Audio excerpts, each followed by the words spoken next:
नमस्कार विद्यार्थियों, मैं डॉक्टर ममता शर्मा, सहायक आचार्य हिंदी, राजकीय महाविद्यालय जैसलमेर से।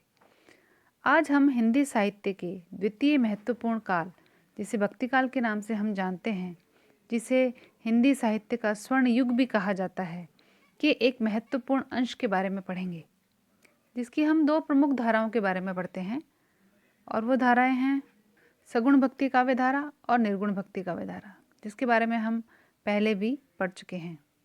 हम पुनश्च सगुण भक्ति धारा के दो भेद करते हैं, राम भक्ति धारा और कृष्ण भक्ति धारा, और इसी प्रकार से हम निर्गुण भक्ति धारा के भी दो भेद करते हैं, संत काव्य जिसे हम ज्ञान मार्गी शाखा कहते हैं, और सूफी काव्य धारा जिसे हम प्रेम मार्गी काव्य धारा भी कहते हैं। और इसी संत काव्य धारा के एक प्रमुख बिंदु कबीर जी को आज हम पढ़ने वाले हैं। विद्यार्थियों, आपने आज से पूर्व भी अपने पूर्व की कक्षाओं में कबीर जी के बारे में बहुत कुछ पढ़ा होगा, लेकिन जब हम उच्च स्तरीय कक्षाओं में आते हैं या प्रतियोगी परीक्षाओं की तैयारी करते हैं तो इसमें कबीर जी को एक अलग दृष्टि से आपको पढ़ना होता है। यदि स्नातक स्तर की हम तैयारी करते हैं तो हम इनके काव्य के विषय में, इनका कला पक्ष, भाव पक्ष, इनका रहस्यवाद, वाक्यों का महत्व भी, तथा साथ ही इनके दार्शनिक विचारों के बारे में भी प्रश्न पूछे गए हैं। इसके साथ ही संत काव्य के कवियों में इनका स्थान किस प्रकार निर्धारित करें, इस प्रकार के प्रश्न भी बनते हैं। तो हम जब इनके काव्य खंड को पढ़ेंगे तो उसके भावार्थ के साथ साथ इन सभी बिंदुओं पर भी चर्चा करते हुए चलेंगे।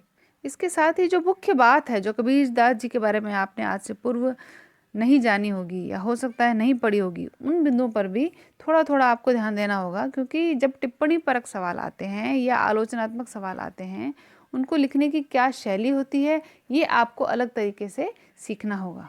तो आइए सबसे पहले तो हम ये जानते हैं कि कबीरदास जी के जीवनी संबंधी स्रोत कौन कौन से हैं और उसमें क्या क्या कबीरदास जी के बारे में जानकारी मिलती है। सबसे पहले पीपा की वाणी के बारे में जानते हैं हम। ये आध्यात्मिक उपलब्धि की प्रशंसाओं के बारे में लिखते हैं। दूसरा, कबीर चरित्र बोध, जो कि बहुत ही प्रसिद्ध ग्रंथ है। ये प्रथम सांप्रदायिक ग्रंथ है जिसमें कबीर जी के उदय के विषय में बताया है कि विक्रम संवत 1455 में इनका उदय हुआ था। इसके अलावा हम नाभादास कृत भक्तमाल में भी इनका परिचय पाते हैं, और सबसे जो विश्वसनीय तथ्य हैं वो कबीर परिचय में मिलते हैं हमें। नाम ग्रंथ का है कबीर परिचय और लेखक हैं अनंतदास, जिसमें इनकी व्यक्तित्व, इनकी जीवनी, जैसे कि इनका जुलाहा होने का प्रमाण, इनका निवास स्थान काशी, इनके गुरु का नाम रामानंद, या इनके 120 वर्ष जीने का प्रमाण दिया गया है। और साथ ही यह भी बताया गया है कि सिकंदर लोदी द्वारा इनको किस किस प्रकार की यातनाएं दी गई थी। तो इन ग्रंथों को, जिनमें कबीरदास जी के जीवनी संबंधी स्रोत मिले हैं, इनके नाम भी कई बार परीक्षाओं में पूछे जाते हैं और आप अपनी व्याख्याओं में इनका वर्णन भी कर सकते हैं। इनके जीवन के संबंध में कुछ अंत्य साक्ष्यों के बारे में भी जान लेना है आपको। आप और हम सभी पढ़ चुके हैं कि इनका जो जन्म काल है, तो इनका जन्म सन 1398 से लेकर 1518 ईस्वी, यानी कि 120 वर्षों का हमने पढ़ा है कि इनका जीवन जो है वो 120 वर्ष तक चला। इसके साथ ही इस बात के भी इनके ग्रंथों में प्रमाण मिले हैं कि काजी द्वारा हाथी चलवाने और लोहे की जंजीरों से बांध करके गंगा में डुबोने का जो प्रसंग है, उसकी पुष्टि भी कबीर परिचय में होती है, क्योंकि हम जानते हैं कि कबीर सिकंदर लोदी के समकालीन थे और उन्हीं के द्वारा किस किस प्रकार की यातनाएं दी गई वो सभी कबीर परिचय में पढ़ने को मिलती है। इनका जन्म जेठ सुदी पूर्णिमा विक्रम संवत 1456 यानी कि 1398 ईस्वी में काशी में किसी विधवा ब्राह्मणी के पुत्र के रूप में होता है। जो किंवदंती के अनुसार ऐसा पढ़ने में आता है कि किसी लहर तारा नामक तालाब के किनारे एक पत्ते के ऊपर रख करके वो चली गई थी, यानी इन्हें त्याग दिया गया था। और मृत्यु के विषय में भक्तमाल के टीकाकार प्रियादास जी ने भी बताया है कि मगहर में संवत 1575 ईस्वी में इनकी मृत्यु हो गई थी।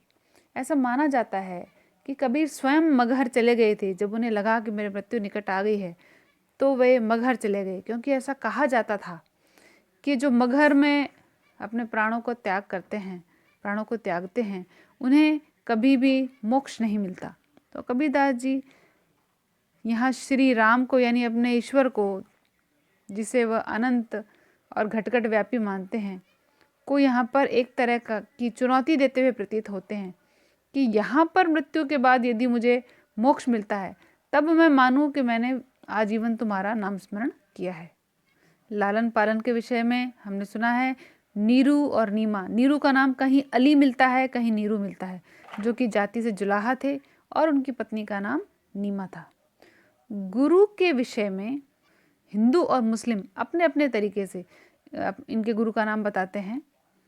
जहाँ हिंदू रामानंद को इनका गुरु मानते हैं, वहीं मुस्लिम शेख तकी को इनका गुरु मानते हैं। पत्नी और संतान के विषय में यह तथ्य मिलता है कि पत्नी का नाम लोई था और संतान जो है एक पुत्र और पुत्री थे जिनका नाम था कमाल और कमाली। कबीर संप्रदाय के स्थापना के कमाल के असहमत होने पर कबीर के चेलों का कथन था कि बूढ़ा वंश कबीर का जो उपजे पूत कमाल, यानी कि उनके पुत्र द्वारा जो है कबीर संप्रदाय की अवहेलना की गई थी। वे इस मत से सहमत नहीं थे। इसके अलावा जो सबसे महत्वपूर्ण अंश है वो है इनकी रचनाएं। हम जानते हैं कि कबीर स्वयं जो है औपचारिक शिक्षा प्राप्त नहीं थे, तो इनकी जो उक्तियां, जो दोहे जो इन्होंने अपने उपदेशों के रूप में आम जनता को सुनाए थे, उनका बीजक नाम से संग्रह किया था इनके शिष्य धर्मदास ने।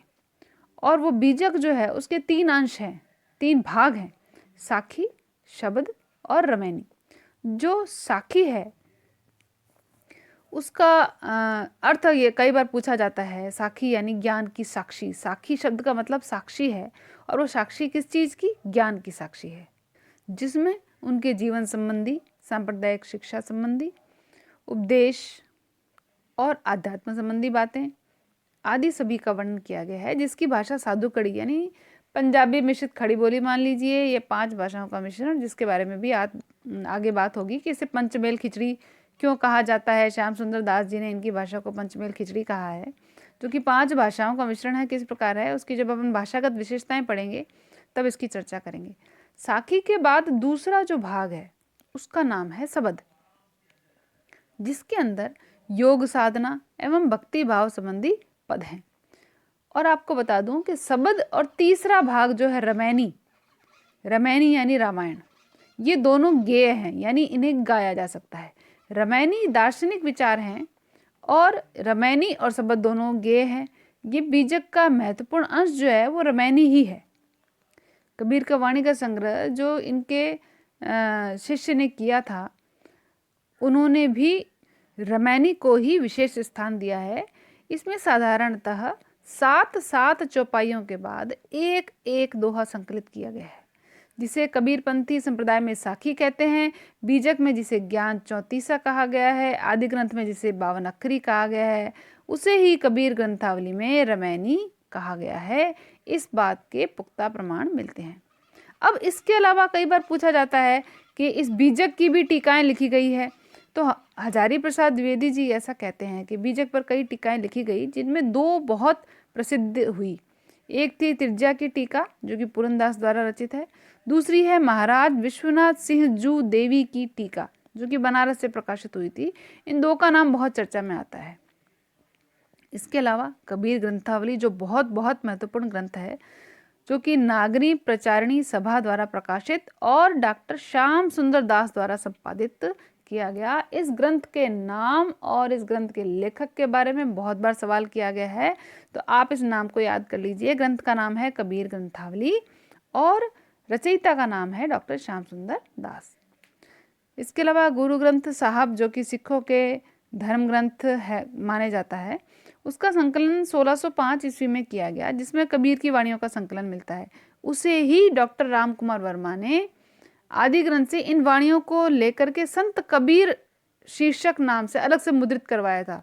उस पुस्तक का नाम था संत कबीर और संकलन करता थे डॉक्टर राम कुमार वर्मा।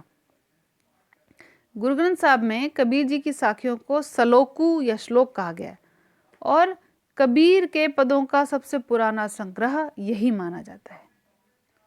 इसके अलावा कबीर रचनावली जो कि हरिऔध द्वारा रचित है, कबीर जो कि हजारी प्रसाद द्विवेदी द्वारा रचित ग्रंथ है। कबीर के पद क्षिति मोहन सेन द्वारा रचित है। इसके बाद भी बहुत लंबी श्रृंखला चली कबीरदास जी पे रचे गए ग्रंथों की। अब समझिए भाषा के बारे में। जो रमैनी है उसकी भाषा ब्रज और साथ में पूर्वी बोली। जो शब्द है वो भी बिल्कुल इसी प्रकार है। मैंने आपको कहा रमैनी और शब्द में बहुत सिमिलैरिटी है, दोनों बहुत एक जैसी है। और जो साखी है वो राजस्थानी, पंजाबी और साथ में खड़ी बोली, यानी कि 4-5 भाषाएं, राजस्थानी, पंजाबी, खड़ी बोली, ब्रज, पूर्वी, ये सभी मिलके ही पंचमेल खिचड़ी या साधुकड़ी नाम से जानी जाती है। और इस भाषा का इन्होंने मनमाने तरीके से प्रयोग किया है, इसीलिए हजारी जी कबीर को भाषा का डिक्टेटर कहते हैं। तो आइए चलते हैं अब इनके पदों की तरफ। राग गौड़ी में लिखे गए हैं ये पद। दुल्हनी गावहु मंगलाचार, हम घरी आए हो राजा राम भरतार। तन रत करी मैं मन रत करी हूँ, पंच तत्व बाराती। राम देव मोरे पाहुने आए, मैं जो बन में माती। शरीर सरोवर वेदी करी हूँ, ब्रह्मा वेद उचार। राम देव संगे भवरी ले हूँ, धनी धनी भाग हमार। सुर 33 कोतिक आए, मुनिवर सहस 88। कहे कबीर हम ब्याही चले हैं, पुरुष एक अविनाशी। आप और हम सभी जानते हैं कि कबीरदास जी निरक्षर संत थे, पर साधु संसर्ग के कारण उन्होंने अपनी सरल सीधी सादी भाषा में दर्शन के अत्यंत गूढ़ सिद्धांतों और विचारों को बहुत ही सरल और सुबोध बनाकर आम जनता के सम्मुख रख दिया। उन्होंने ब्रह्म, जीव, जगत, माया संबंधी विचारों को समझाने के लिए दैनिक व्यवहार में आने वाले पदार्थों, उत्सवों या रीति रिवाजों को माध्यम बनाया है। सबसे पहले तो ये जान लें, कबीर जिस राम की बात कर रहे हैं वो राम तुलसीदास जी के राम से बिल्कुल अलग हैं। उन्होंने जिस राम की कल्पना की है वह ब्रह्म है, और वह ब्रह्म जो है वो निर्गुण और सगुण इन दोनों से परे हैं। न तो वे निर्गुण हैं और न वे सगुण हैं, जिसका न मुख है, न मस्तक है, न रूप है, न कुरूप है, बल्कि फूलों की गंध की भांति वह सर्वत्र व्याप्त है। वह मन वाणी से अगोचर है, अलग है, निरंजन है, अवर्णनीय है। कहने का तात्पर्य है कि उनका ब्रह्म केवल अनुभव की वस्तु है। वह अनंत ज्योति स्वरूप भी है, तेज युक्त भी है, सूर्यों की माला के तुल्य भी है, स्वयं प्रकाश है। वो प्रकाशमान नहीं होता, वो स्वयं प्रकाश ही है, प्रकाश का पिंड है जो कि ब्रह्मांड में सर्वत्र व्याप्त है और उस ब्रह्मांड के रूप में अपनी लीला का विस्तार कर रहा है। यानी कि वह एक बाजीगर के समान स्वांग करता है और संपूर्ण सृष्टि को ब्रह्म में लीन, यहाँ पर कबीरदास जी ने स्वयं बताया है। उन्होंने जीवात्मा का स्वतंत्र अस्तित्व स्वीकार ही नहीं किया। यहाँ पर मैं आपको बता दूं, जो शंकराचार्य का अद्वैत था उसी का अनुसरण यहाँ पर कबीरदास जी करते हुए दिखाई देते हैं। उन्होंने कहा कि जिस प्रकार कागज से शाही का चिन्ह नहीं मिटता, उस प्रकार यह भी सत्य और निर्विकार रूप से रहता है ब्रह्म। कबीर जी का मत है कि माया के वशीभूत होकर ही जीव जो है जन्म मरण के चक्कर में पड़ता है। परमात्मा इस जीवात्मा में निरंतर अद्वैत भाव से विद्यमान रहता है, लेकिन माया के आवरण के कारण वह उसे पहचान नहीं पाता। जब माया का भ्रम दूर हो जाता है तो जीवात्मा स्वयं ही उस ब्रह्म को पहचानने लगता है, और ये आवरण कौन दूर कर सकता है? वो सिर्फ गुरु ही कर सकता है। उन्होंने बूंद और समुद्र का उदाहरण देकर जीव और ब्रह्म का यहाँ संबंध स्पष्ट किया है। यहाँ इनके पदों में मिलन की तीव्रता को दिखाया गया है। इन्होंने शुद्ध आध्यात्मिक धरातल पर आत्मा परमात्मा में कोई भेद नहीं रखा। दोनों की मिलन और विरह की अनुभूतियाँ भी इनकी जो है वो सूफी सिद्धांतों से मिलती जुलती प्रतीत होती है। यहाँ पर कबीर जी की आत्मा एक दुल्हन के रूप में मंगलाचार गा रही है। उसके हर्षोल्लास और आनंद अतिरेक का कोई ठिकाना नहीं है। यहाँ पर कबीरदास जी ने परम पुरुष और जीवात्मा के आध्यात्मिक मिलन का वर्णन बड़ी ही रहस्यवादी शब्दावली में किया है। अब ये रहस्यवाद क्या है वो भी समझें। इस विषय पे अलग अलग विद्वानों ने अपने अपने मत दिए हैं। शुक्ल जी कहते हैं कि जहाँ कवि उस अनंत और अज्ञात प्रियतम को आलंबन बनाकर बहुत ही चित्रमयी भाषा में प्रेम की अनेक प्रकार से व्यंजना करे तो उसे रहस्यवाद कहा जाएगा। यानी ईश्वर जो है उसको प्रीतम रूप में माना गया है क्योंकि वो अनंत है, अज्ञात है, उसे देखा नहीं जा सकता, और उसके प्रति जो प्रेममयी भाषा में व्यंजना प्रेम की जा रही है, वह व्यंजना करने वाली कौन है? आत्मा है। सांसारिक है, इस संसार में विचरण कर रही है। अब यहाँ पर वे स्वयं को दुल्हन मान रहे हैं और उस पार ब्रह्म यानी जो उनके देवता हैं, जो अज्ञात प्रीतम है इनका, उसे वे दुल्हा मान रहे हैं और कहते हैं कि हे दुल्हन, तुम शुभ एवं मांगलिक गीत गाओ, दुल्हन गावहु मंगलाचार। तुम देखते नहीं, आज हमारे घर पर स्वयं भगवान जो है भरतार यानी पति बन करके आए हैं। जिस प्रकार दूल्हे के आने पर मंगलाचार गाए जाते हैं, उसी प्रकार का एक रूपक यहाँ पर गढ़ा गया है। तन रत करी मैं मन रत करी हूँ, पंच तत्व बाराती। यानी आज मैं अपने तन और मन दोनों को पूरी तरीके से उसमें रत कर देना यानी मिला देना चाहती हूँ, और जो पंच तत्व हैं वे सभी बाराती बनकर उसके साक्षी बनेंगे। राम देव मोरे पाहुने आए, मैं जो बन में माती। पाहुने यानी मेहमान, और परम प्रिय मेहमान कौन होता है? जो घर का जमाई होता है। यानी मेरे प्रिय मुझे लेने आए हैं, मैं इस यौवन के मद से परिपूर्ण हूँ, यानी साधना और प्रेम की परिपक्व अवस्था को प्राप्त हो चुकी हूँ। यौवन अवस्था यानी परिपक्व अवस्था की यहाँ बात हो रही है। शरीर सरोवर वेदी करी हूँ, ब्रह्मा वेद उचार। यानी शरीर रूपी तालाब के किनारे मैं विवाह की वेदी तैयार करूंगी और मेरे विवाह के मंत्र स्वयं ब्रह्मा पढ़ेंगे। राम देव संग भंवरी ले हूँ, धनी धनी भाग हमार। मैं राम के साथ विवाह करके मेरा सौभाग्य उदय हो जाएगा। सुर 33 कौतिक आए, मुनिवर सहस 88। जीवात्मा यहाँ उल्लासित होकर कह रही है कि इसके उल्लास को 33 करोड़ देवता और 88,000 मुनि भी आश्चर्यचकित होकर के देखेंगे। कहे कबीर हम ब्याही चले हैं, पुरुष एक अविनाशी। कबीरदास जी कहते हैं हम यहाँ पर एक परम अविनाशी यानी कभी न नष्ट होने वाले पुरुष से ब्याह कर रहे हैं। यानी कि यहाँ पर आत्मा परमात्मा से मिलन के लिए 33 करोड़ देवताओं और 88,000 मुनियों को साक्षी बना रही है। अब इस पद में विरहिणी आत्मा के प्रियतम ईश्वर से संयोग हो जाने की दशा में आंतरिक आनंद की अभिव्यक्ति कर रही है। यह जो पद है पूरा ही वह कबीरदास जी की सूफी विचारधारा से प्रभावित होने के भाव को भी व्यक्त करता है। कई बार पूछा गया है कि कबीरदास जी ने प्रेम कहाँ से लिया है। जो प्रेम तत्व इनका है वो सूफी काव्य धारा से आया है। कबीर ने यहाँ ईश्वर के सर्वव्यापी रूप को भी चित्रित किया है। एक दोहे में जिस प्रकार उन्होंने कहा था कि लाली मेरे लाल की जित देखूं तित लाल, लाली देखन मैं गई मैं भी हो गई लाल। यानी वह घट घट वासी और कण कण में विद्यमान ईश्वर की चर्चा यहाँ पर कर रहे हैं। अब जहाँ तक भाषाई गुणों की बात करें तो हम, या कला पक्ष जिसे हम कहते हैं, तो भाषा अत्यंत ही माधुर्य गुण प्रधान है, लाक्षणिक है, और जहाँ पर भी ये गुण मिलते हैं वहाँ पर आपको रस के रूप में श्रृंगार मिलेगा। और रूपक और प्रतीकों के तो बादशाह माने ही जाते हैं कबीरदास जी। रहस्यवादी सारे ही प्रतीक हैं। जीवात्मा ईश्वर से मिलन का आकर्षक चित्र जो यहाँ प्रस्तुत किया गया है, जो सांग रूपक यहाँ अलंकार देखने को मिलता है। सांग रूपक वहाँ होता है जहाँ उपमेय के प्रत्येक अंग पे उपमान का आरोप होता है ना। तो भेद रहित आरोप है वो तो रूपक है ही, और प्रत्येक अंग पर है तो वो सांग रूपक हो जाता है। अगले पद की ओर चलते हैं, ये भी गौड़ी राग में से ही है। एक अचंबा देखो रे भाई, ठाड़ा सिंह चरावे गाई। पहले पूत पीछे भई माई, चेला के गुरु लागे पाई। जल की मछली तरवर ब्याही, पकड़ी बिलाई मुर्गे खाई। बैला ही डारी गूनी धरी आई, कुत्ता कूले गई बिलाई। तली करी शाखा ऊपरी करी मूल, बहु भांति जड़ लागे फूल। कहे कबीरा या पद को पूजे, ताकू तिन्यू त्रिभुवन सूझे। आपने पहले भी उलट बासियों के बारे में पढ़ा होगा।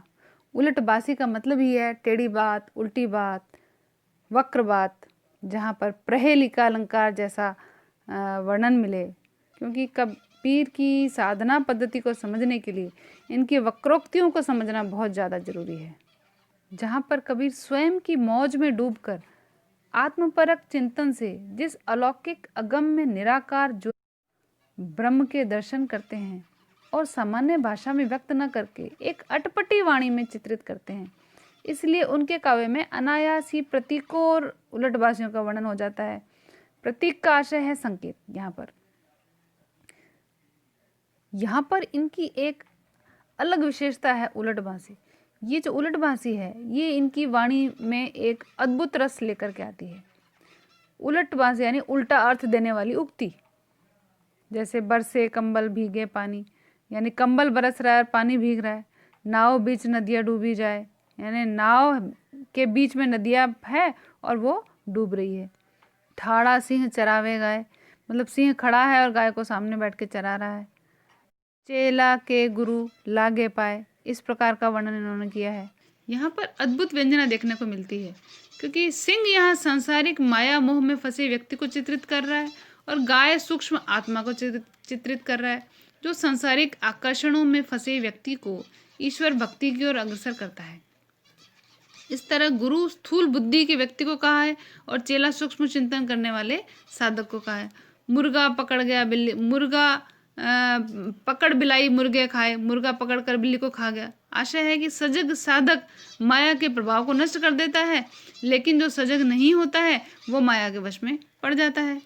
इस प्रकार की बातें करके, ये विरोध मूलक अलंकारों का व्यापक प्रयोग करके इन्होंने अपनी बात को विचित्र ढंग से, बड़े आकर्षक और मनोरंजक ढंग से व्यक्त करने की कोशिश यहाँ की है। वे कहते हैं कि अरे भाई बड़ा आश्चर्य, देखो कि सिंह खड़ा गायों को चरा रहा है, यानी ज्ञान इंद्रियों को संचालित कर रहा है। पहले पूत पीछे माई, चेला के गुरु लागे पाई। पहले पुत्र उत्पन्न, पीछे माता, अर्थात पहले जीव संसार में आया और फिर उसको प्रभावित करने वाली माया उसके समक्ष प्रकट होती है। तात्पर्य है कि माया का परिणाम जीव है, इसलिए वह माया का पुत्र हुआ। फिर भी जीवात्मा उत्पन्न होने पर उससे निर्लिप्त रहता है, माया का प्रभाव उसके लिए नहीं है। कुछ समय बाद ही उसका ममत्व जागृत होता है, और यानी कि ममत्व जागृत होने का तात्पर्य यहाँ ये है कि वह माया के वश में पड़ जाता है।